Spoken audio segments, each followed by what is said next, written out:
gjërat kanë shkuar shumë mirë, ka qenë një kohë intensive, me të vërtet. Më shumë kanë kontakte me studentët që kanë takuar mosh më e re, kjo është gjë shumë e mirë. Përveç se grupi, do me thënë, është përfshirë shumë në përkthim, sepse është dhe një grup nga Amerika, si kundër e kemi thënë, në dëshmi, në adhurim, në kitar, aty. Ka qenë një kohë intensive, por lutemi që Zoti ta përdor fillimin e asaj kishe më shumë në jetën e Prishtinës, aty edhe Zoti t'i përdor ata fort, Vini dhe Megan, gjithashtu edhe për grupin ata kthehen sot besoj nga mbasditja nga darka, një gjë ti lutemi për udhëtimin e tyre, të mbërin shëndoshë mirë, edhe me gjitha të kohë që kanë pasur ndë t'jen gati për të punuar nesër. Mirë do ishte, okej. Sot do të vazhdojmë me atë mini seri që filluam javës që kaloi, sa i takon miqësisë me Zotin. Edhe për këtë do të flasim sot. Është pjesa e dytë. Shikoni, nëse Zoti nuk vjen këtë javë, unë me zipres për dielën që vjen. Dakord? E them këtë fillimisht, por sot do të jemi përsëri te Zanafilla 18 dhe këtë herë në vargun 16. Ju e dini që është ajo historia kur 3 burra, apo jo, folëm se cilët ishin këta. Shkuan javën që kaloi folëm ne, se nuk shkuan javën që kaloi këta, po takuan Abrahamin. Abrahami ishte në hyrje të çadrës, në zheg të ditës, në piskun e vapës, duke pritur. Dhe për këtë folëm se cilët ishin këta, folëm 2 pika, në fakt, cilat janë të rëndësishme për t'i rithënë fillimisht, që miku nuk e lëshon Zotin, apo jo. Si tha Abrahami, tha, mos shko për tej, miku tënd, mos shko për tej meje, i tha. Do me thënë, ri aty pak, qëndro, sepse për këtë ka ardhur. Edhe pam edhe tjetrën, që Zoti nuk e lëshon mikun. I ja tha të vërtetën në sy, Zotin e pam, javën që kaloi, po nga ana tjetër, kur erdhi puna te regjistrimi, në dhjatën e re te Kletra Romagëve, shohim se çfarë kishte mbetur aty në regjistrim. Besimi. Amen? I Abrahamit. Dhe kjo është vërtet shumë inkurajuese. Tani e mbyllëm, do me thënë, le ta them para se të them tani, po e mbyllëm me pyetjen kush mban kë. Do të thënë ne na mban Zoti, amen? Ne e dim këtë gjë. Edhe sot gostia mbaron dhe shikoni ç'bën miku kur mbaron gostia. Pasi Abrahami ushtroi aty poshtë pemës, këtu e kemi lënë historinë tonë, atëherë shohim se çfarë ndodh. Dhe burrat u çuan që aty dhe vështruan drejt Sodomës, dhe Abrahami shkoi me ta që t'i përcillte udhës. Mysafirët çohen, kthejnë syt nga Sodoma, apo jo, kështu thuhet në fjalën e Zotit, dhe Abrahami nuk ri aty në sofër, në tryez le të them, por çohet, shkoi me ta që t'i përcillte udhës. Edhe çfarë tregon kjo? Kjo tregon që miqësia nuk mbetet deri tek sofra, tek tavolina. Po miqësia ecën vazhdon. Shumë interesante. Kjo që shikojmë në fjalën e Zotit dhe atje pikërisht rrugës së Mamres, duke shkuar për në Sodom. Ndodh diçka e jashtëzakonshme. Në fakt ne dim që aty ishte Zoti, apo jo njëri prej atyre 3 burrave, sikundër folëm javën që kaloi dhe e shpjeguam se si mund të ndodhte kjo edhe nga ana teologjike. Çfarë ndodh? Shohim që Zoti flet me zë të lartë, nëse mund ta them kështu, për mikun e tij. Dhe javën që vjen, dar Zotin e do të shohim që ky njeriu, ky miku i Zotit që është aty pranë tij, i thotë Zotit ca gjëra që nuk ja kishte thënë askush tjetër më përpara. Po le të presim për këtë, se çfarë do të ndodh, po pjesa që do të shohim sot është vërtet e rëndësishme sa i takon miqësisë. Tani Perëndia i gjithëpushtetshëm ndalet dhe pyet veten, nëse duhet t'ia fsheh, nëse duhet t'i fshet diçka këtij njeriu që ka aty. Po e them njeri sepse është Perëndia dhe njeriu. Abrahami, patjetër është Abrahami, por është Perëndia dhe njeriu. Edhe shikoni se çfarë lidhje veçantë që është midis tyre. Edhe ky udhtim do t'i përgjigjet një pyetje që mbart secili prej nesh. Si matet një miqësi? Matet nga vitet? Matet nga fotografitë që ke bërë me të, apo jo? Apo me mesazhet që i ke çuar në rrjetet sociale? Si matet një miqësi? Do ta shohim se me çfarë matet. Po tipari i tretë, ne pam 2 apo jo? Tipari i tretë i një miku është që Abrahamit ju besuan të fshehtat e Zotit. Edhe tani do të shohim pikërisht këtë pikë që Zoti ja hap zemrën mikut. Kjo është shumë e veçantë. Javën tjetër do të shohim atë tjetrën si kundër thash në këtë lloj kontrasti. Po Zoti jap zemrën mikut, i besohen të fshehtat mikut. Në fakt kjo është e vërtetë, sepse të fshehtat do takojnë miqve. Dhe kjo është shumë e veçantë. Prandaj në vargun 17 shohim dhe Zoti tha, a t'ia fsheh Abrahamit atë që do të bëj? Le të ndalojmë të kushtojmë vëmendje me kujdes se çfarë po ndodh. Shiko, Zoti i gjithë pushtetë është duke folur me zë të lartë. Edhe thot aty, a t'ia fsheh Abrahamit atë që po bëj? Edhe vjen re, Zoti nuk ka nevojë për këshillën e dikujt. Nuk është aty dikush që të thotë, di si është puna, ti duhet të thuash Abrahamit këtë gjë. Jo, Zoti është Zot. Edhe mendimi i parë që ai ka, ndërkohë që është me Abrahamin aty, i takon mikut që ka aty përbri. Edhe kjo është në të vërtetë diçka shumë e veçantë që shohim. Para se të veprojmë mbi Sodomën, ai ndalet për të bërë diçka aty me mikun e tij, në atë udhë, dhe zbulohet nga provat më të sigurta të çdo miqësie. Si e dallon mikun e vërtet nga një i njohur tjetër, ose nga një njeri i zakonshëm që ti thjesht e takon disa herë? A ka ndryshim miku i vërtet nga dikush që ti e njeh, thjesht ke një mirëmëngjes, mirëmbrëma, apo si kalove? A ka një ndryshim? Po sigurisht që ka një ndryshim. E dini cili është ndryshimi? Ndryshimi është pikërisht e gjërat që ti ndan, ose ja beson, më mirë le ta them kështu. Ja beson gjërat që i beson dikujt. Edhe ky është ndryshimi. Për shembull, të njohurit ti i tregon lajmet, ndërsa miku ti ndan zemrën, i tregon zemrën tënde. Të njohurit, domethënë ti i thua çfarë ka ndodhur, ndërsa mikut ti i tregon ato gjëra që do të bësh para se ti bësh. Diçka që nuk e bën me çdo njeri, për shkakun që takon në rrugë. Dhe këtë jam i bindur që e keni provuar në jetën tuaj kur ju vjen një lajm i madh i rëndësishëm, për shkakun mund të jetë një diagnozë, një smundje, apo mund të jetë një derë, një mundësi për një punë të re të rëndësishme, apo mund të jetë një hall, mund të jetë një gëzim i madh. Edhe ti ke telefonin tënd aty dhe ke ato kontaktet. Pavarësisht se i ke kontaktet aty të gjitha, nga ana gjeografike s'ka distancë, por në zemrën tënde ka një hartë. Edhe ti zgjedh pikërisht ato kontakte për të biseduar, të cilat i konsideron, të cilët njerëzit pra i konsideron më të afërt. Edhe kjo është e veçanta, sepse edhe radha tregon afërsi. Edhe radha tregon afërsi. Kjo është një çështje jetës, edhe Zoti këtë po bën me Abrahamin, dhe ky nuk është rasti izoluar, është një parim i shpallur në mënyrën se si Zoti funksionon. Në fakt, Amos i e bën të qartë, dhe le ta mbaj mend këtë vargun sepse është i bukur. Thotë, me siguri Zoti Perëndi nuk do të bëjë asgjë, por ai ja zbulon sekretet shërbëtorëve të tij, profetëve. Pra, Zoti fillimisht i ndan gjërat edhe i bën pastaj. Domethënë kjo është profecia.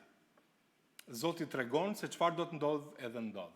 Është vërtet e bukur. Domethënë mirë, po prandaj i ndan këto të fsheta, sekretet e tij, nëse mund ta themi ashtu si kundër Zoti e thotë, ja zbulon sekretet shërbëtorëve të tij, profetëve. Zoti ka sekrete.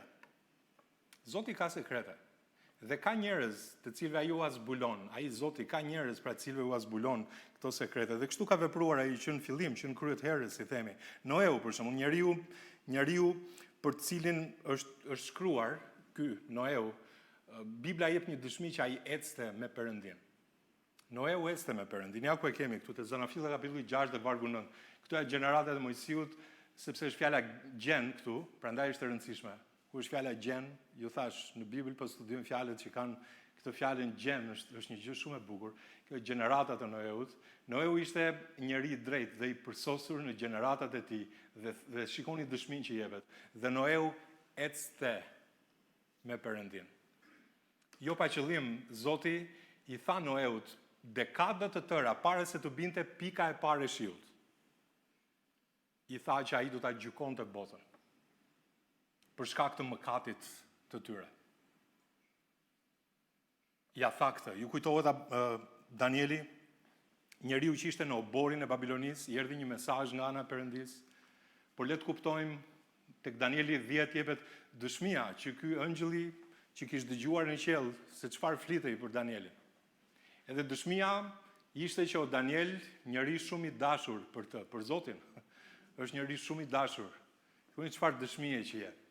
E thot, kuptoi fjalët Kuptoi fjalët që po të flas dhe qëndro drejt sepse tani jam dërguar tek ti dhe pasi ai më çoi këtë fjalë, u çova në këmbë duke u dridhur, thot Danieli. Po çfarë bëri Danieli? Danieli i tregoi mbretit Nebukadnecari, ju kujtohet tek Danieli kapitulli 2, atë rrjedhën e perandorive deri në kohët e fundit, apo jo. Edhe jo vetëm kaq, por Danieli ja tregoi edhe mbretit Nebukadnecari ja tregoi burimin nga vinin të gjitha këto. Cili ishte burimi? Por është një perëndi në qiell i cili zbulon çfarë? Sekrete të fshehta.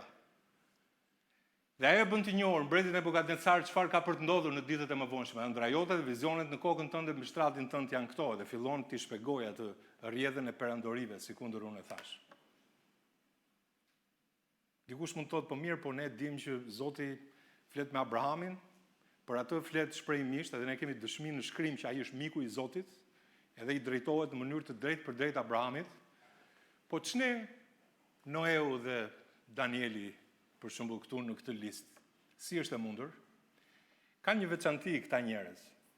Përveç se Amosi, që ne lexuam na jep këtë të vërtet, e vërteta është kaq e madhe sa që këta të tre, qoftë Noeu, qoftë Danieli, qoftë Mojsiu, i cili nuk flitet drejt për drejt në ligjërat të drejtë, domethënë që ai është miku i Perëndisë, por Zoti thotë unë flas me ta ashtu si njeri flet me kë?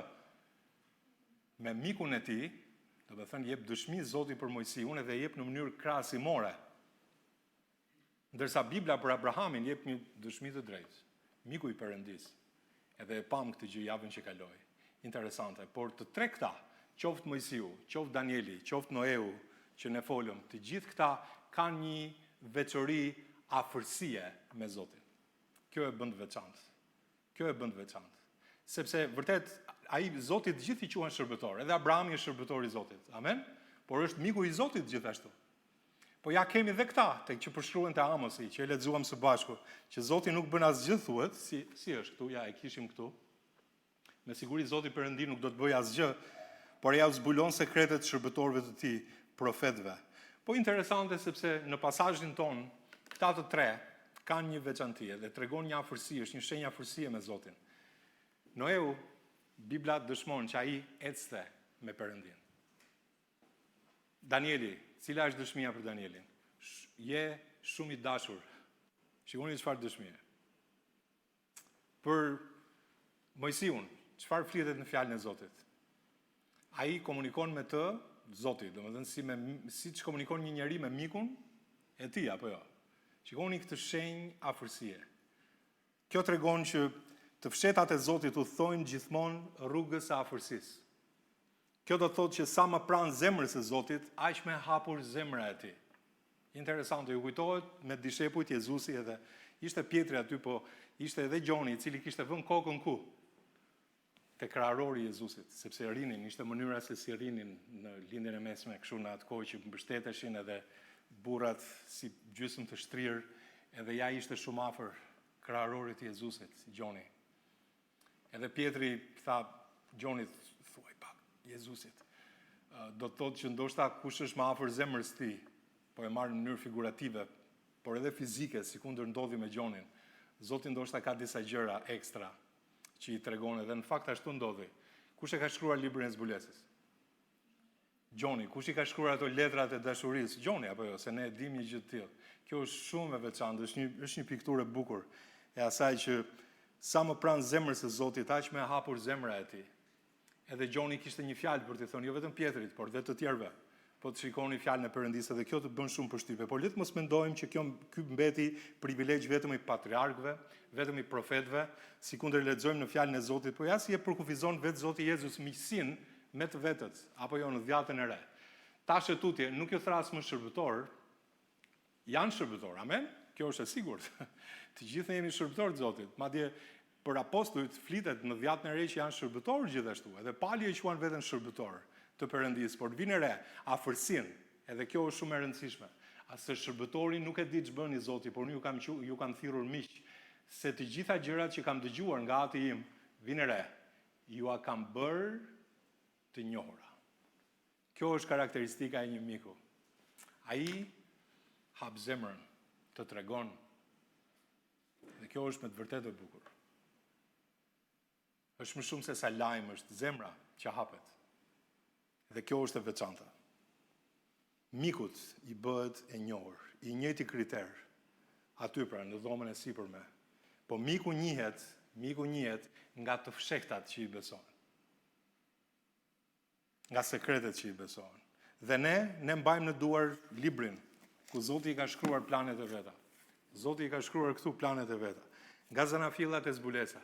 Këtu flitet për gjykimin, këtu flitet për hirin, këtu flitet për marrjen apo rrëmbimin e kishës, këtu flitet për mbretërinë e Perëndisë, këtu flitet për atë që do të ndodhë. Dhe pyetja nuk është ana i ka hapur Zoti ne të fshehtat e tij. Ana i ka hapur të fshehtat, ana i ka serviruar, ana i ka zbuluar. Jo, pyetja është në fakt a i kemi hapur në faqet ku ai i ka dhënë këto të fshehta. Këto bekime. Edhe kjo është një pyetje e mirë. Të fshehtat u takojnë miqve. Një gjë tjetër është që hiri e nis, hiri e përfundon. Në vargun 18 dhe le ta mbaj mend këtë vargun, sepse është çelës për studimin sot. Dhe Zoti tha, a t'ia fsheh Abrahamit atë gjë që bëj, duke ditur se Abrahami ka për të bërë, edhe mbajini mend këtë, me siguri, një kombi madh e i fuqishëm, dhe tërë kombet e dheut kanë për të bekuar në të. Pse pikërisht Abrahami? Pse ky njeri, të cilit Zoti do t'i besonte, ç'lidhje ka ky njeri, të cilit Zoti do t'i besonte të fshehtat e tij? Pse ky njeri? Tani mos u përgjigjni shpejt se përgjigje e gabuar çon në krenari shpeshherë, domethënë e vërteta është ajo që prodhon adhurim. Po le të kthehemi pas 25 vite më përpara. Edhe ne folëm për këtë javën që kaloi. Po shikoni se ku e gjeti hiri i Zotit Abrahamin. Tek Joshuai, kapitulli 24, vargu 2, i tha gjithë popullit, thuhet, kështu thot Zoti Perëndi i Izraelit, në kohë të lashtë etrit tuaj banonin në anën tjetër të vërshimit të ujrave, në anën tjetër të lumit. Dhe u shërbenin perëndive të tjerë pikërisht Terau, ati Abrahamit dhe ati Nakorit. Dhe dini çfarë bënin ata? Po të shikoni kontekstin këtu, ata adhuronin perëndit të tjerë, ishin dhujtarë. Në Mesopotaminë e asaj kohe.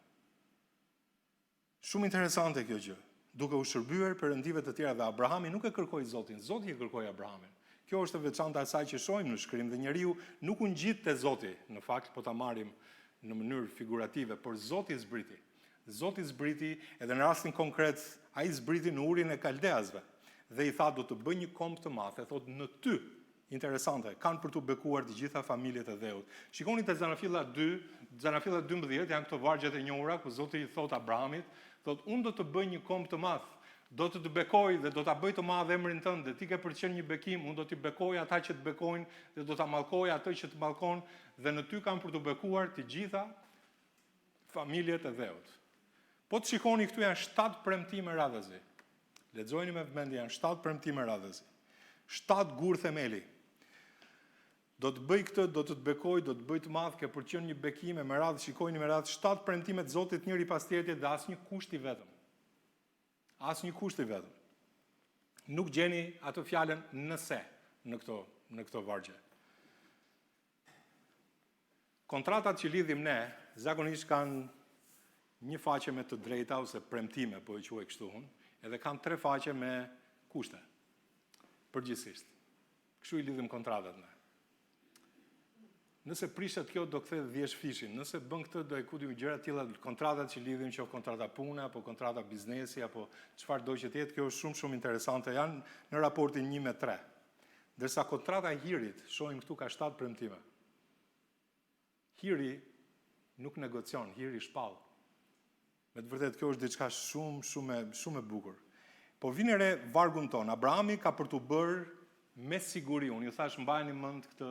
Shikoni ja të kthehemi këtu se nuk e kam vargun përsëri, por thot Abrahami ka për të bërë me siguri, thot, një komb i madh dhe i fuqishëm. Dhe çfarë? Dhe tërë kombet e dheut kanë për të bekuar në të. Tani atë që hiri e nisi, hiri do ta mbarojë. Abrahami ka për të bërë me siguri. Zoti filloi diçka, Zoti do ta përfundojë atë gjë. Edhe premtimi nuk varet nga performanca e Abrahamit, por nga besnikëria e atij që e premtoi. Nga besnikëria e atij që bëri premtimin. Tani, çfarë do të thotë kjo, që Abrahami mund të bënte çfarë të donte? Jo, Zoti njihte diçka në zemrën e Abrahamit. Kot nuk quhet Abrahami miku i Perëndis. Vini re. Është shumë e rëndësishme, sepse jo vetëm Zoti që hap zemrën mikut, por ta dini, do ta shohim javën që vjen, dar Zoti, nëse Zoti nuk vjen, unë e thash. Ne do të shohim që edhe miku i hap zemrën Zotit. Edhe do të shohim ca gjëra në fakt që askush tjetër nuk ka guxuar t'ia thot ato gjëra Zotit. Javën që vjen me shpresë. Po e njëjta siguri me që jemi këtu, sepse flitet për me siguri Abrahamit do t'i ndodh kjo gjë. Pali u shkruan besimtarëve në dhjatën e re të Filipianët kapitulli 1 dhe vargu 6, duke qenë i vetbindur pikërisht në këtë gjë, që ai i cili ka filluar një vepër të mirë në ju do ta kryejë atë deri në ditën e Jezus Krishtit. Amen. Zoti do ta bëjë këtë gjë me ne. Ai ka filluar një punë, na shpëtoi, por ama Zoti do të marrë lavdi përmes jetëve tona.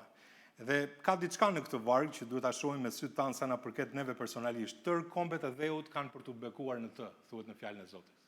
Sa po e lexuam. Kjo na përfshin dhe ne, shqiptarëve.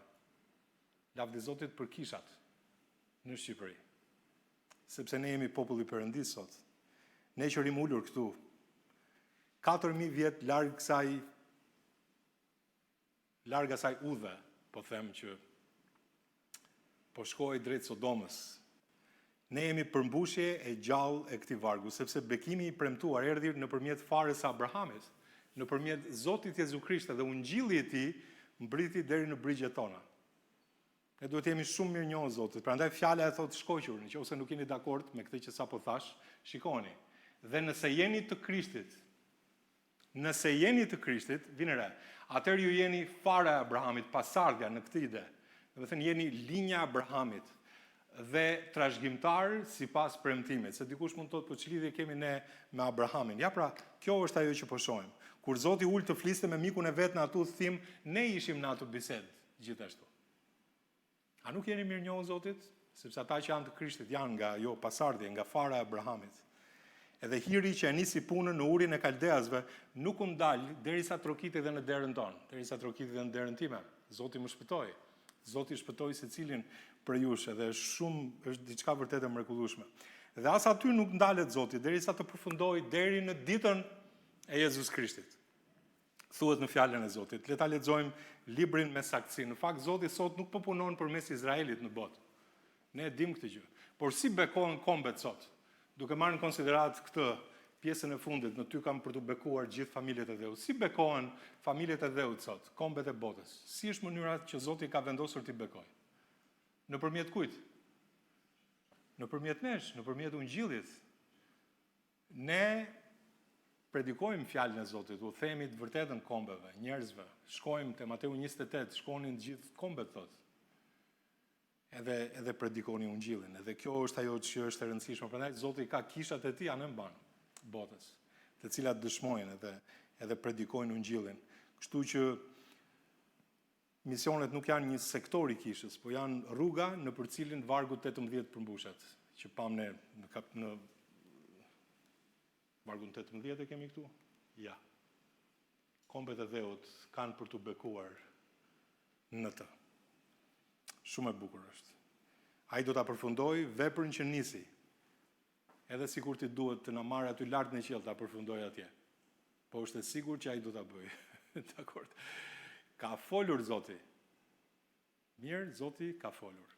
Edhe së treti, dhe kalojmë shpejt pikat sot. Çfarë di Zoti për ne? Në vargun 19. Çfarë di Zoti për ne? Shikoni çfarë thuhet këtu në vargun 19. Sepse unë e njoh Abrahamin, se ai do t'i urdhërojë bijtë e tij dhe gjindjen e shtëpisë së tij pas tij, dhe ata kanë për të ruajtur udhën e Zotit, për të bërë drejtësi dhe gjykim, që Zoti të sjellë për Abrahamin atë çfarë foli për të. Sepse unë e njoh Abrahamin. Kjo është arsyeja e dytë pse Zoti hap zemrën këtij njeriu. Sepse unë e njoh Abrahamin dhe ai Zoti pra e di saktësisht se si është Abrahami. Pse? Sepse çfarë di saktësisht Zoti për mikun e tij? Zoti nuk thotë që unë di që ai lutet bukur, Zoti nuk thotë që unë di që ai ka një emër të madh për shkakun se unë kam folur për të. Jo, Zoti ka thënë unë di diçka për të. Se ai, shikoni pak, ai do t'i urdhroj bijtë e tij dhe gjendjen e shtëpisë së tij pas tij dhe ata kanë për të ruajtur udhën e Zotit. Zoti ja beson të fshetat e veta, njeriu që ja beson shtëpinë e tij Zotit. Qoni se ka një mësim këtu. Zoti ja beson të fshehtat e tij, njeriu që ja beson Zotit shtëpinë. Dhe Abrahami nuk do ta mbajë të vërtetën si koleksionist,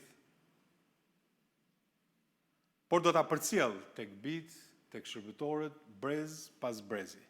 Prindër, nëse je prind sot këtu në sallë, privilegji i zbulesës së Zotit ecën dorë për dorë me përgjegjësinë e transmetimit të kësaj zbulese tek pasardhja jonë. Tek fëmijët, edhe shtëpia ose është ura për të transmetuar këtë zbulesë, ose bëhet muri për ta penguar zbulesën e Zotit. I asaj zbulese që të ka besuar Zoti. Edhe kjo porosi u bë më vonë themeli i çdo shtëpie besimtare të popullit të Zotit. Mbasi e këtu skeptike dhe po thuaj landi prit se po e tepron pak me këtë, në fakt nuk është kështu. Shikoni se kjo ka qenë dëshira e Zotit. Tek ligji për të rirë mbajini mend këto fjalë, edhe në ligj thotë dhe këto fjalë, të cilat po t'i urdhërojnë në këtë ditë. Të jenë në zemrën tënde dhe këto ke për t'u mësuar me përpikëri bijve të tu dhe ke për të biseduar për to, kur ti jesh ulur në shtëpinë tënde, e kur ti jesh duke ecur udhës, kur të shtrihesh e kur të çohesh. Dhe çfarë i thot Zoti popullit të Perëndis nëpërmjet Mojsiut? Shiko, këto fjalë së pari njëherë ti jenë në zemrën tënde. Ti jenë në zemrën tënde. Edhe kur ti jenë në zemrën tënde, këto do të jenë në gojën tënde pastaj. Sepse çka zemra? Qet goja. Këto fjalë që ti ke në zemrën tënde, ti je i sigurt, do të jenë në gojën tënde. Do të thotë që ti këto ke për t'u mësuar me përpikëri veshëve të tu. Këto fjalë që janë në gojën tënde, do të jenë në veshët e bijve të tu. Në veshët e bijve të tu. Në veshët e bijve të tu, ke për të biseduar për to, kur ti jesh ulur në shtëpinë tënde, duke ecur udhës, shtrirë e çuar. Shkojnë sa e bukur është fjala e Perëndis. Zoti ja beson të fshetat e veta. Altari familjar është si ajri që ka nevojë shtëpia. Ne kemi nevojë për oksigjen, ashtu është edhe në shtëpinë që ne Zoti na ka besuar, në familjen që Zoti na ka dhënë. Altari i Zotit duhet të jetë aty. Ne duhet të jemi bashkë të gjithë që adhurojmë Zotin në shtëpi. Nëse je prind sot, le të mendojmë që altari i Zotit është ajri që ka nevojë shtëpia. Edhe le ta mbajmë mend mirë këtë. Zoti ja besoi Abrahamit të fshetat e veta sepse e dinte se çfarë do të bënte ai me këto të fsheta brenda shtëpisë së tij. Brenda shtëpisë së tij. Këto fjalë të Zotit që ai ja përcillte, ai do t'ua komunikonte bijve të tij në marrëdhënie me Zotin. Po le ta kthejmë vargun nga vetja. Çfarë di Zoti për ty? Çfarë di ai për mua? Çfarë di Zoti për ne? Ai di diçka për secilin prej nesh. Mua më bën përshtypje tek libri i zbulesës. Po të shikoni këtë shprehjen, unë i njoh veprat e tua, në kapitujt 2 dhe 3, në 7 letrat që ai u çon kishave, ai përsërit të njëjtin refren. Në secilën kish ai thot të njëjtën shprehje. Unë do t'u jap vargjet, por thot unë i njoh veprat e tua. Unë i njoh veprat e tua. Dhe përmendet te zbulesa 2:2, te zbulesa 2:9, te zbulesa 2:13, 2:19, 3:1, 3:8 dhe 3:15. Unë i njoh veprat e tua. Jo vetëm veprat, shikoni si flet, ka edhe të tjera më poshtë, por unë i njoh veprat e tua. Zoti na njeh mirë. Zoti na njeh mirë. Është fjalë ngushëlluese, është fjalë tronditse kjo, gjithashtu. Zoti na njeh mirë, edhe shihni fundin e vargut ton, te Zanafilla 18 ku jemi. Shikoni fillimin, thot sepse unë e njoh Abrahamin, dhe ai do të urdhroj bijtë e tij gjendjen e shtëpisë së tij dhe ata kanë për ta ruajtur udhën e Zotit për të bërë drejtësi dhe gjykim. Edhe vjen re fundin. Shikoni se kjo është diçka që duket e pakuptueshme fillimisht, por është kaq e rëndësishme për ne, që Zoti të sjell për Abrahamin atë çfarë foli për të. Ndoshta je ulur këtu dhe thua, ç'është kjo? Çfarë do të thotë kjo? Ka gjëra të folura për Abrahamin në qiell, që janë folur ose fliten për Abrahamin në qiell, po janë folur, le ta them kështu. Dhe jeta e tij në tokë ka qenë rruga e përmbushjes së këtyre gjërave, për cilat është folur në qiell. Jeta e tij në tokë ka qenë rruga e përmbushjes së këtyre gjërave, për cilat flitet në qiell. Le ta them kështu, një ungjilltar që predikoi për 20 vjet në hijen e sëmundjeve vdekjeprurse, e kishte bërë këtë pyetjen e jetës vet, këtë që unë do t'ju them. Unë kam dhe emrin e tij, po të doni, por ai bëri këtë pyetje, thotë, apo thuhet për ne ajo që është shkruar për ne? A thuhet apo thuhet për ne ajo çka është shkruar për ne? Kjo është një pyetje e mirë, sepse Zoti ka folur diçka për ne në fjalën e tij. Ktu kemi një udhë të shkruar. Kemi vepra të përgatitura për ata që i besojnë Perëndis. Kemi këshilla, urdhra, norma, statute, urdhrime, premtime, bekime. Edhe pyetja që unë kam është, a thuhet për ne ajo çka është shkruar për ne? Këtu shkruhen shumë gjëra. A thuhen për ne ato gjëra që janë shkruar për ne? Kjo është një pyetje e mirë. Sepse suksesi i vetëm që një Zoti është ky, kur jeta jon sjell në përmbushje atë çfarë flitet për ne. Kur jeta jon sjell në përmbushje, pra jeta jon është rruga që sjell në përmbushje gjithçka që është shkruar për ne, po ajo që është shkruar thuhet. Apo jo, në rastin konkret me që Biblia nuk ishte shkruar, atëre Zoti të sjell për Abrahamin atë çfarë foli për të. Zoti kishte folur. Në rastin tonë e kemi të shkruar Biblën. E kuptojmë ndryshimin? Edhe tani, a thuhet për ne ajo çka shkruhet? Kjo është pyetja që kam. Besoj se e kuptojmë dallimin me Abrahamin dhe ne për të bërë këtë lloj analogjie. Dhe Zoti për secilin për ne ka një unë e njoh atë. Zoti ndoshta është duke komunikuar me ne, për ne, le ta them kështu lart në qiell, nuk e di. Ndoshta po, unë them që ka shembuj në Bibël që Zoti komunikon. A e ke vënë re filanin ti? Për shembull, kështu ndodhi për Jobin. Nuk e di nëse Zoti flet me ndonjë nga angjëjt ose me kerubinët apo se ka dëshirë dhe Zoti të flas. Pse jo? A mund të bëj biseda i siç bëjmë ne me njëri tjetrin?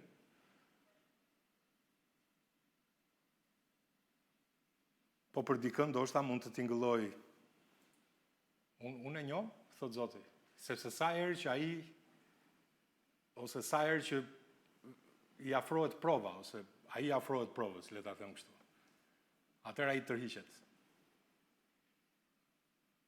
Nuk është njësoj si kur flet me fjalë. Ndërsa për këtë tjetër thotë e njoh, ai megjithëse është rrëzuar prap pavarësisht rrethanave, ai bën gjën e dur. Ai bën gjën e dur, e njoh këtë. Edhe për një tjetër ka një dëshmi tjetër, po unë e njoh këtë. Ky është besnik.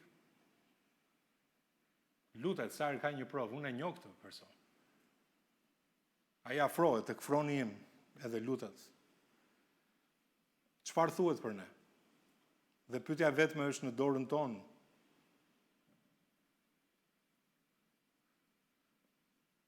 Ta them pyetjen, a do ta lëm Zotin të sjell, të përmbush në jetën tonë atë çka shkruhet për ne? Se për Abrahamin u fol. A do ta lëm Zotin ta përmbush përmes jetës tonë atë që është shkruar për ne, që ai të thotë, të flas pastaj, edhe Zoti do flas. S'diskutohet. Se fjala e tij do të përmbushet gjithsesi. Pyetja nuk është a do të përmbushet. Pyetja është a do të përmbushet fjala e tij me mua apo jo. Kjo është pyetja në fakt, për ne besimtarët në Krishtin. Zoti do ta përmbush fjalën e tij. Po a do t'jem unë pjesë e këtij bekimi, a do të përmbushet me mua apo pa mua? Edhe unë e them këtë sepse një brez i tërë e mësoi këtë që sapo thashun në shkretë të tjerë. Zoti kishte folur për tokën e Kananit. Ju kujtohet si i tha Izraelit? Ja keni tokën e Kananit, unë ju a kam dhënë. Mirë, po çfarë ndodhi? Kjo ishte shkruar për ta, në një farë kuptimi, po e them, Zoti kishte folur, e kishte thënë, se ende nuk ishte shkruar, nuk ishin shkruar librat e parë të Mojsiut në Bibël, sikundër ne i kemi sot. Po Zoti kishte thënë. Tani, kush hyri në tokën e premtuar? Fëmijët e tyre, apo jo? Hyn fëmijët e tyre. Edhe, ndërsa eshtrat e brezit që nuk bashkëpunojnë mbetën në rër, premtimi nuk dështoi. Premtimi nuk dështoi, por dështuan ata që qëndruan kundër premtimit. Kjo është e gjitha. Prandaj pyetja për ne sot është, a thuhet për ne ajo që është shkruar për ne? Thënë kjo është ajo që mësojmë dhe e vërteta e njërit për këtyre vargjeve më të dashur dhe më të keq cituar të Biblës njëkohësisht është kjo. Le të futemi pak më thellë për ju që jeni student Biblës në këtë gjë që do të shohim tani. Thotë dhe ne dim se të gjitha gjërat bashkëveprojnë për mirë, thotë. Po jo për cilin do, vini re me vëmendje, jo për cilin do. Po thotë për ata që e duan Perëndin, për ata të cilët janë të thirrur sipas qëllimit të tij. Pra të gjitha gjërat bashkëveprojnë për të mirë, vetëm në jetën e atij njeriu për cilin Zoti mund të thotë, unë e njoh atë, sipas dëshmisë që ai ka treguar. Dhe për studentët e fjalës, le të shohim sepse këtu në vargjet 18 dhe 19 të pasazhit ton, unë po jap 17 për kontekst, po këtu është një vërtetë e madhe e besimit, nga ana teologjike, po e them është me të vërtetë e rëndësishme. Shikoni në vargun 18. Në vargun 17 lexojmë dhe Zoti tha t'ia fsheh Abrahamit atë gjë që bëi, dhe në vargun 18. Duke ditur se Abrahami ka për të bërë me siguri një komb i madh dhe i fuqishëm, dhe tërë kombet e dheut kanë për të bekuar në të. Vargu 19, sepse unë e njoh Abrahamin, se ai do t'i urdhroj bijt e tij dhe gjendjen e shtëpisë së tij pas tij, dhe ata kanë për ta ruajtur udhën e Zotit, për të bërë drejtësi dhe gjykim që Zoti të sjellë për Abrahamin atë çfarë foli për të. Çfarë vargjesh? Po shikoni renditjen. Te vargu 18 shpallet e ardhmja e sigurt. Cila është e ardhmja e sigurt? Abrahami ka për të bërë me siguri një komb i madh dhe kombet e dheut kanë për të bekuar në të. Kjo është siguria.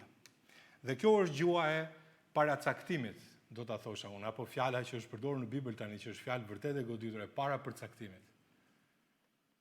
Kjo është gjua e para përcaktimit, do të thotë duket sikur Zoti thotë. Kjo do të ndodh, unë e them që përpara fillimit të kohërave. Pra Zoti para përcakton gjërat. Duket kështu? Kur lexojmë vargun 18? Ja, me siguri. Kjo do të jetë kështu, se kur Zoti flet me siguri, është e sigurt. E përmend këtë gjë dhe kështu ka për të qenë. Mirë, po vargu 19 na jep bazën. Cila është baza? Sepse unë, thot, vinere ky është Chelsea, unë e njoh Abrahamin. Këto kanë për të bërë me siguri, sepse unë e njoh Abrahamin. Ja, kjo është përgjigjja e pyetjes. Unë e njoh Abrahamin. Kjo është renditja në fakt. Po kjo fjala e njoh Abrahamin është ajo që ne themi shpesh në Vjetën e Re, është një term që përdoret, që është paranjohja e Perëndis. Pra kemi parapërcaktimin apo përcaktimin, paracaktimin, ndjes. Paracaktimin, si kundër flasim ne, edhe paranjohjen. Ja ku i kemi këtu. Mirë po shohim që paranjohja është paracaktimit. Jemi të qartë? Shikoni, kjo do të ndodhë me siguri, sepse unë e njoh Abrahamin. Do të thotë që kjo është e para, dhe kjo është e dyta. Do të thotë që para përcaktimi, apo paracaktimi, është pas paranjohjes së Perëndis. Kjo është shumë e rëndësishme për ta kuptuar dhe prandaj e thash këtë gjë se është po ajo renditje. Pra, para përcaktimit çfarë bën? Si thua, mbështet paranjohjen. Mbështet paranjohjen e Zotit.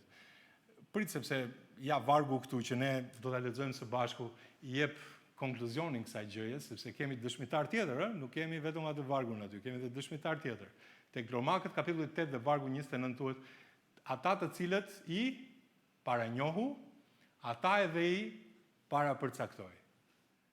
Pra kemi paranjohjen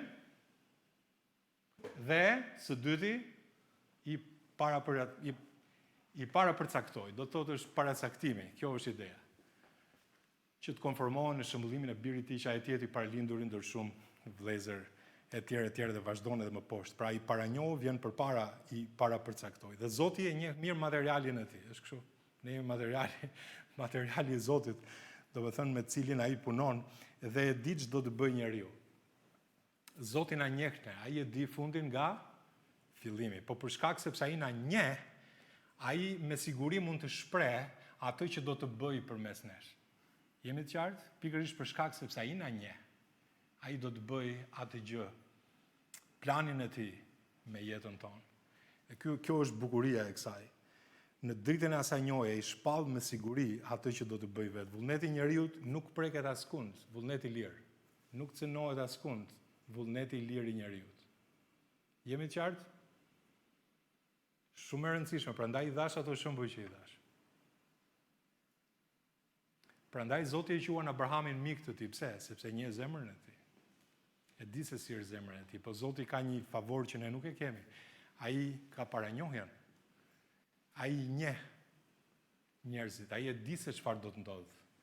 Ai nuk i detyron njerëzit, sepse ai nuk merret me vullnetin e lirë, por ama përmes atyre që i japin jetën Zotit dhe që njeh zemrën e tij, ai bën veprën e tij. I drejton që vepra e tij të bëhet. Amen? Shikoni sa e bukur është. Kështu që të cilët i paranjohu dhe i parapërcaktoi që të konformohen me shëmbulltyrën e birit të tij. Prandaj është e bukur ajo gjë që thuhet. Abrahami do të urdhërojë me zgjedhjen e vet dhe Zoti e di këtë dhe ndërton planin e tij. Të pathyeshëm. Të pathyeshëm. Sovraniteti i Perëndis dhe përgjegjësia e njeriu. Shikoni se është sa e lehtë aq edhe e thellë. Sovraniteti i Perëndis dhe përgjegjësia e njeriu. Në dy vargje pranë njëri tjetrit, pa e ngrënë njëri tjetrin. Mos i ndani atë që Perëndia ka vënë bashkë. Mos e hiq. Tani po e përdor këtë me humor.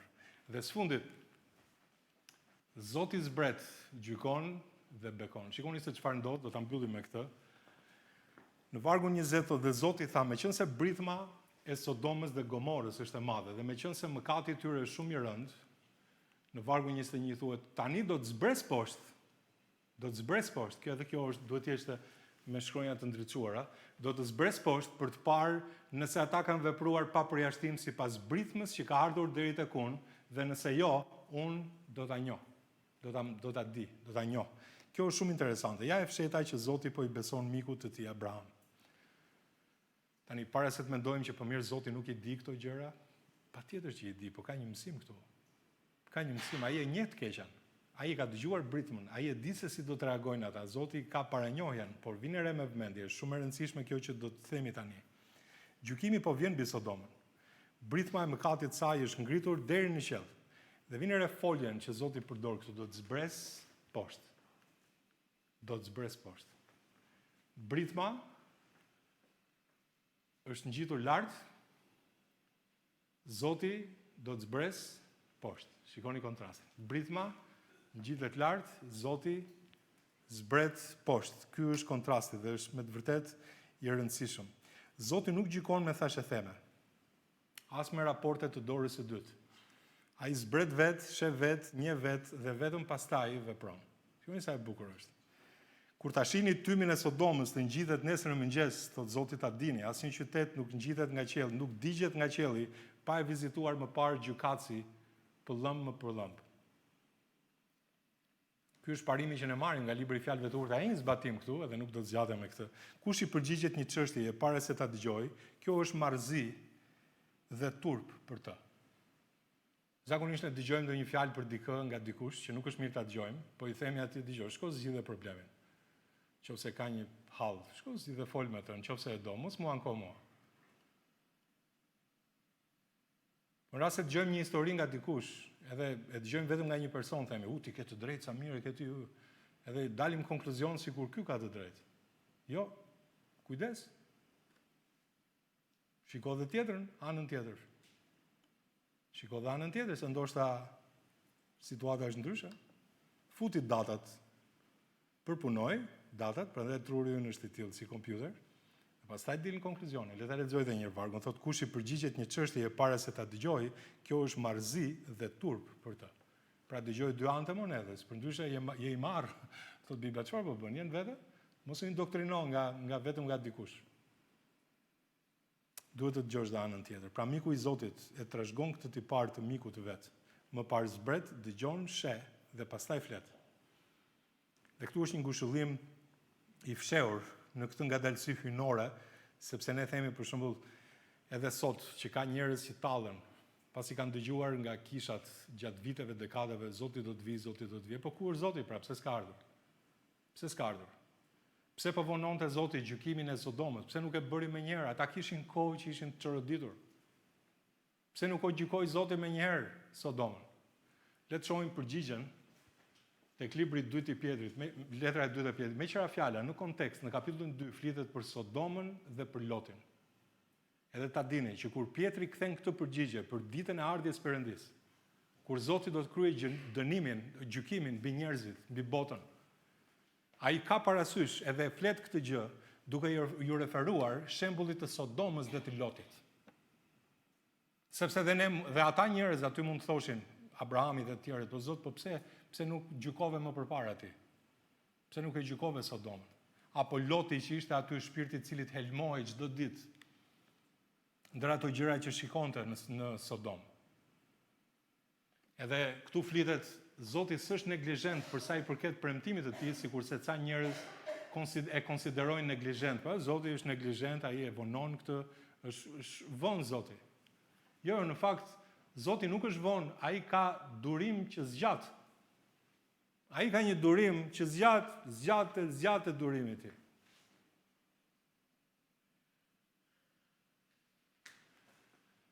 Me vullnetin që askush të mos humbas, por që të gjithë të vinë në pendim. Zoti e ka këtë dëshirë, sa më shumë. Edhe gjykatësi që zbritin mbi Sodomën, ende nuk ka zbritur mbi botën tonë për të gjykuar. Pse s'vjen Zoti tani, themi ne?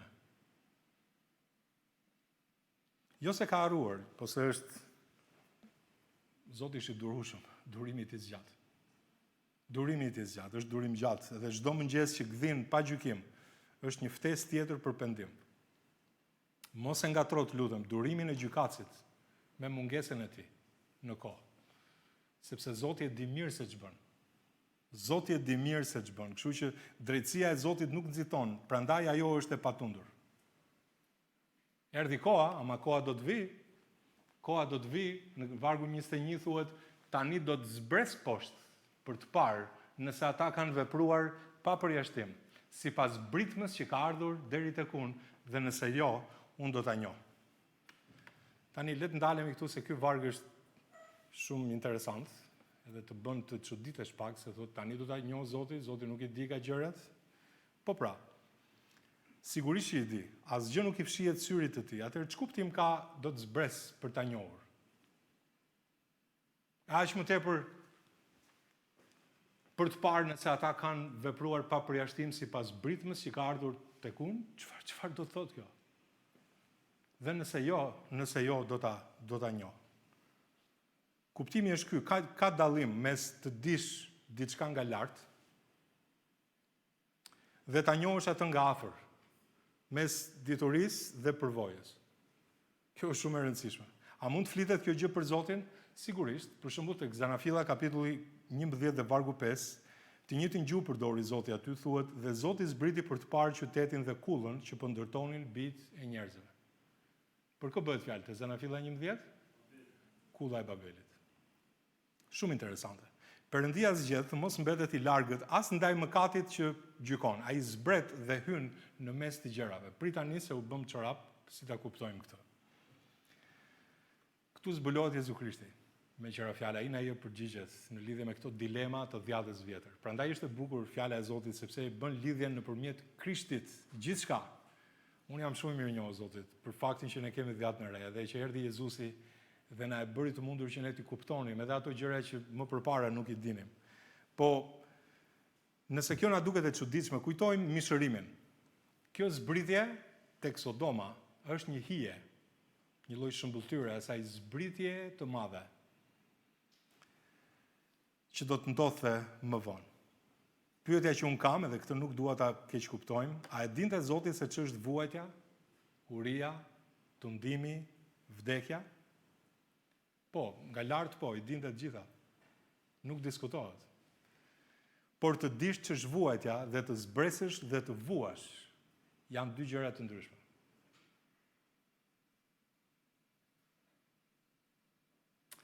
Kjo është një ndër pikat që Satani kishte me Zotin. Thot ti përsosur, po çfarë heq krijesa jote aty poshtë. Interesante. Te Hebrejt kapitulli 5 e kemi përgjigjen. Unë nuk do të shpjegoj Hebrejt 5 sot, por do t'jap parimin që është shumë I rëndësishëm. Jezusi erdhi dita pra kur ai zbriti, jo më për ta parë mëkatin, siç zbriti në Sodom, por për ta mbajtur mëkatin, për ta mbartur mëkatin. Kjo është shumë e rëndësishme për ta kuptuar. Te Gjoni, kapitulli 1 dhe vargu 14 thuhet, dhe fjala u bë mish dhe banoi mes nesh dhe ne e kundruam lavdin e tij, lavdin si e të vetëmlindurit të Atit, plot hir dhe të vërtetë. Kemi dhe hirin edhe të vërtetën aty. Prandaj kur Jezusi erdhi, unë përmenda 4 element të jetës, Jezusi erdhi dhe vuajti. Ne pa më përpara e di Zoti se çfarë është vuajtja, uria, tundimi, vdekja. Po, Jezusi erdhi vuajti. Jezusi erdhi pati uri, Jezusi erdhi u tundua, Jezusi erdhi edhe vdiq. Ne dim një gjë të tillë. Prandaj tek Hebrejt kapitulli 2 dhe vargu 17 thuhet, prandaj ati I lypsej që të bëj I ngjashëm me vëllezërit e tij. Një njerëz si ne. Amen. Prandaj I lypsej. Që të mund të jetë prift I lartë, I mëshirshëm dhe besnik në gjërat që I përkasin Perëndis, për të bërë, jo thjesht për t'i kuptuar njerëzit, por shkon përtej kësaj Jezu Krishti, Zoti ynë, për të bërë pajtim për mëkatet e popullit. Po kësaj si do t'i bëj? Ja pra kjo u arrit përmes vdekjes në kryq, derdhjes I gjakut të Krishtit. Pra jo vetëm që erdhi në një mish njerëzor, edhe provoi gjithçka që një njeri mund të provojë, u tundua në të gjitha ashtu si ne, thot fjala e Perëndis, por pa mëkat. Amen? Ky është ndryshimi. Dhe është një ndryshim shumë I madh.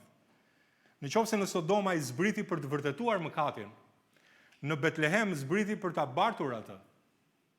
Ky ishte plani I Perëndis, prandaj erdhi si një foshnjë. Zoti nuk qeveris nga distanca. Ai është një Zot që zbret.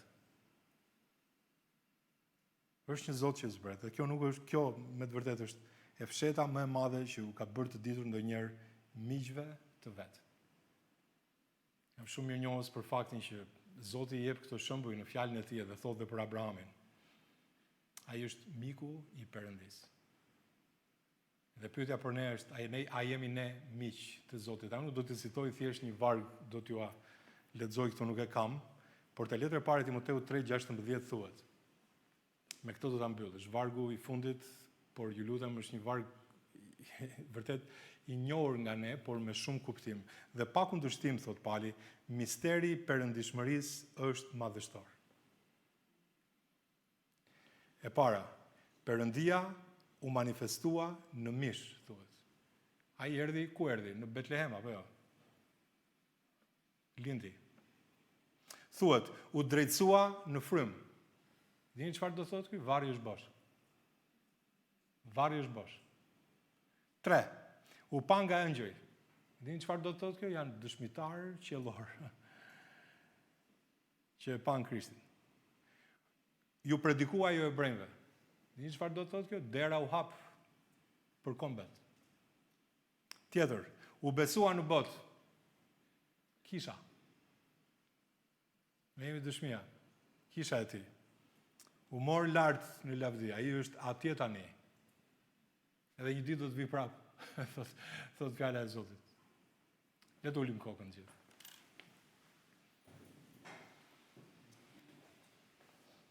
Të fsheta të takojnë miqve. Lavdi Zotit që në Krishtin u thirrëm miq. Dhe mbajmë në duar librin ku e ka shkruar planet e veta. Hiri e nis, hiri e përfundon. Ai na gjeti i dhujtar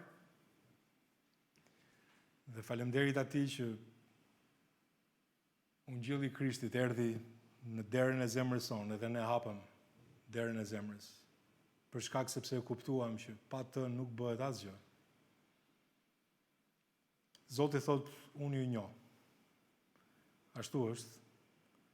A e thot Zotit njëjtën gjë për ne, sa i takon besimit, miqësisë, a na beson ai të fshetat e veta? Ne që ja besojmë shtëpinë ton atij, dhe a flitet për ne ajo çfarë shkruhet për ne? A përmbushet, a e përmbush jeta jon atë që është shkruar për ne? Zoti zbret, ai gjykon, por ai bekon. Zoti zbriti në Betlehem, edhe na bekoi ne që i besuam atij. Një ditë ai zbriti jo për të parë mëkatin, por për ta mbartur atë. Le të bëhemi njerëz të cilëve Zoti mund t'ua besoj zemrën e vet. A jemi ne të tillë? Dhe kjo matet thjesht me këtë fakt, nga faqet e hapura të librit ku ai ka vënë të fshetat e tij, dhe nga shtëpia jon ku ato përcillen ose murosen. A kemi ne fryt frymëror? Kemi ne bija që kemi dëshmuar për Krishtin, janë shpëtuar, edhe Zoti na ka dhënë përgjegjësi që të mendojmë për ta, të rrisim ata. Dhe ai u quajt miku i Perëndis. A t'ia fshe Abrahamit atë gjë që bëi? Lum ai që fiton zemrën e Zotit. Lum ai që fiton zemrën e Zotit. Sepse ai do të përjetoj zemrën e tij. Unë dua të përjetoj zemrën e Zotit. Le ta fitojmë zemrën e Zotit. T'ja fitojmë zemrën e tij. Ai të na quaj miq të tij.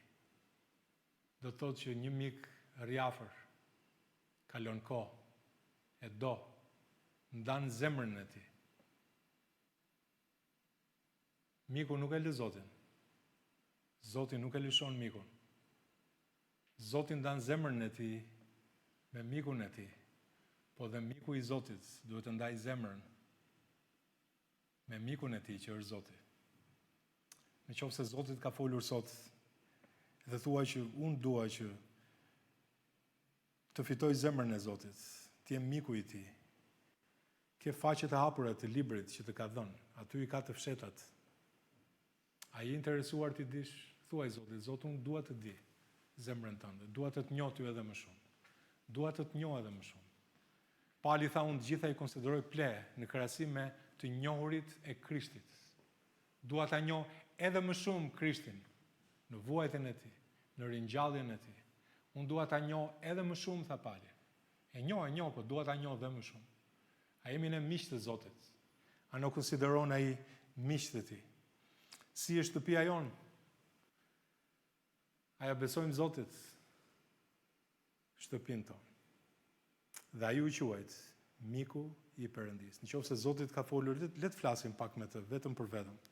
E të rrofejmë përpara tij ato gjëra që na mundojnë.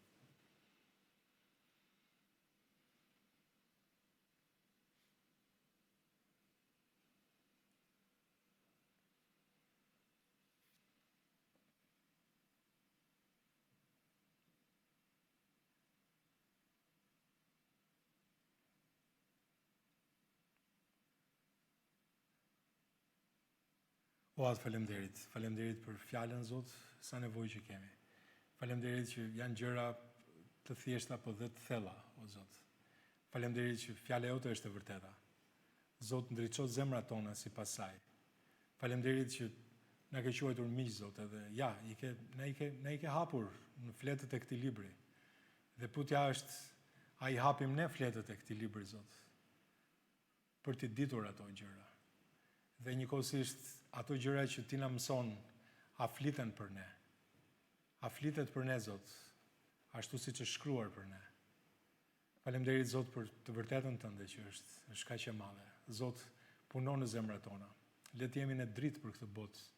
Na ndihmo që të tregojmë atyre për Krishtin, për dritën e madhe, Zot, që ndriçon zemrat, që i çon nga mbretëria e errësirës në mbretërinë e birit të tij, në mbretërinë e dritës. Zot, na përdor ne si miq të tu. Ta tregojmë, Zot, ta dëftojmë, sepse një mik dëftohet që është mik. Le ta tregojmë ne, Zot, që jemi miq. Le të ta dëftojmë ty. Faleminderit, o Atë, për fjalën tënde, për të vërtetën tënde. Zot, punon në zemrat tona. Na ndihmo që të ecim ashtu siç ty të pëlqen. Zot, të dua dhe lutem në emrin tënd të çmuar. Amen.